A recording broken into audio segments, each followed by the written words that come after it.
अस्सलाम वालेकुम दोस्तों, वीडियो देखने से पहले हमारे चैनल को सब्सक्राइब कीजिए और सामने बेल आइकन को दबा दीजिए ताकि वीडियो बाकायदगी में आपके पास पहुंचती रहे। अस्सलाम वालेकुम मेरे अज़ीज़ दोस्तों। हज़रत अली बिन अबी तालिब रज़ियल्लाहु अन्हु भूख की हालत में घर से निकले। आग़ज़ाए सर्दी की शिद्दत से तर तर कांप रहे थे। आप रज़ियल्लाहु अन्हु ने चमड़े का एक टुकड़ा लिया, इसको काट कर अपने कपड़ों के नीचे सीने से लगा लिया ताकि कुछ गर्मी हासिल हो। फिर फरमाने लगा, खुदा गवाह है, मेरे घर में खाने को कुछ भी नहीं है। अगर बेत रसूलुल्लाह सल्लल्लाहु अलैहि वसल्लम में कुछ होता तो मेरे पास ज़रूर पहुंच जाता। फिर आप रज़ियल्लाहु अन्हु मदीना मुनव्वरा के गर्दनवाह में निकले।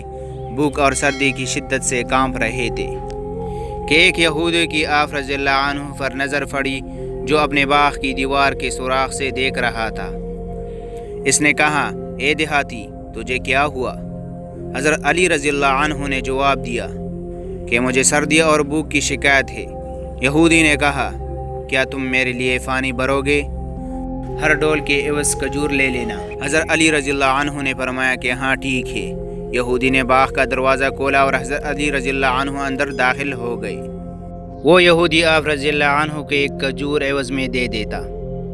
हज़रत अली रज़ियल्लाहु अन्हु काम करते हुए जब भी फ़ानी का एक डोल भर देते, यहाँ तक कि हज़रत अली रज़ियल्लाहु अन्हु की हथेली खजूरों से भर गई। फिर फरमाया कि बस मुझे यही काफ़ी है। चुनांचा हज़रत अली रज़ियल्लाहु अन्हु ने वो खजूरें खाई और इस पर थोड़ा सा पानी पिया। फिर जनाब नबी करीम सल्लल्लाहु अलैहि वसल्लम की खिदमत में पेवनज़दा चादर उड़े हुए पहुँचे।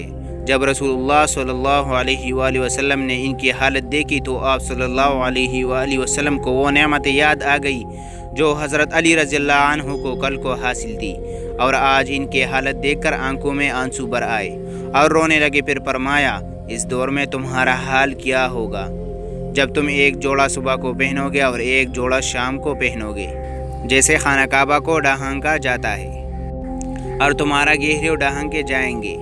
ज़िम्मेदारियों में बाकिफ़ायत और इबादत के लिए बाफरागत होंगे। नबी करीम सल्लल्लाहु अलैहि वसल्लम ने फरमाया कि नहीं, बल्कि तुम इस दौर के मुकाबले में आज से ज़्यादा बेहतर हो।